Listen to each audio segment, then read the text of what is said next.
Many of them had lost their families and were trying to build new lives for themselves. In our house, they were usually cheerful, full of jokes, always ready to tease me with stories and riddles. But they never said a word about the war. I once overheard one of my adopted uncles, the one I loved best, a man who had been in Auschwitz, describing something from the war. I heard him use the word unspeakable. It made no sense to me. How could something be unspeakable? How could my friend have seen something that could not be spoken, even to us, even so far away from where it had happened? This was a true riddle. I wanted to ask questions to find out more. As an adult, of course, I have learned about some of the things he must have experienced, but I could never ask him. His story remains untold, untellable. That is one kind of silence, charged with too many stories, haunted and unutterable. There is another kind of silence that comes from a lack of stories. I once went to a funeral for an old man I hadn't really known. I listened to people talking afterwards and was shocked to realize that no one had any stories to tell about him. There were no memories, no scraps of history, no notable events to recount, even on the day he was put back into the ground. Another riddle. How can a human being live with such a seal on his heart, never taking or being given enough notice to yield a single memorable story? This old man had simply passed from one silence into another. Then there was my mother's father. His life was, to him, pure legend. He replayed his oral home movies over and over again to his most eager and devoted listener, me. My grandfather had grown up in Romania, gone to Paris to study engineering, joined, while there, the Society for the Prevention of Seasickness, and still had a set of Indian barbells to prove it.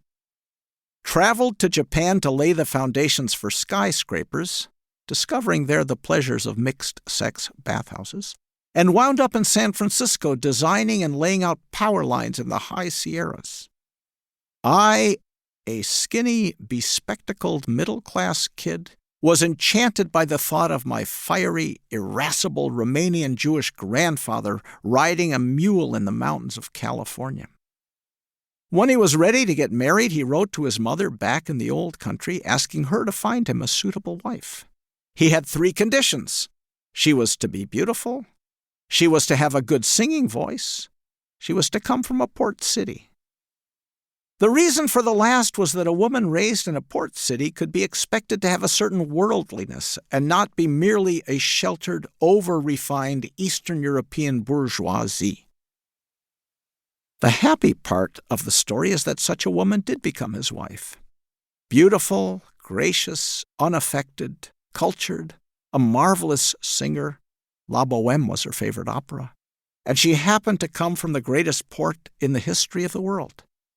Constantinople, once Byzantium, now Istanbul.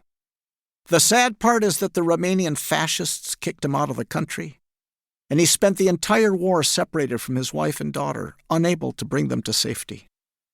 The saddest book I own is the diary he kept during those years.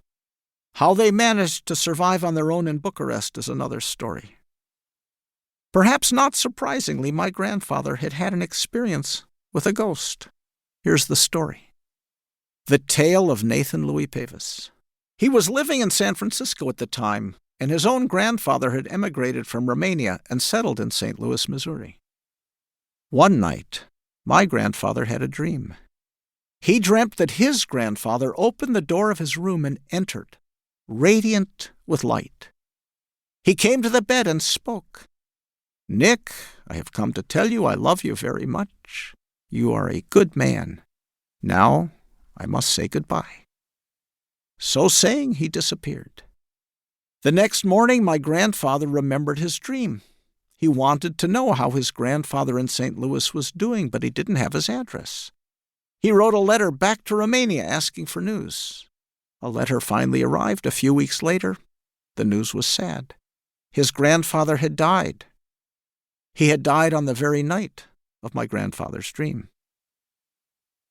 Why do we tell these stories? Why do we make life out to be a kind of legend, something you can refold into a...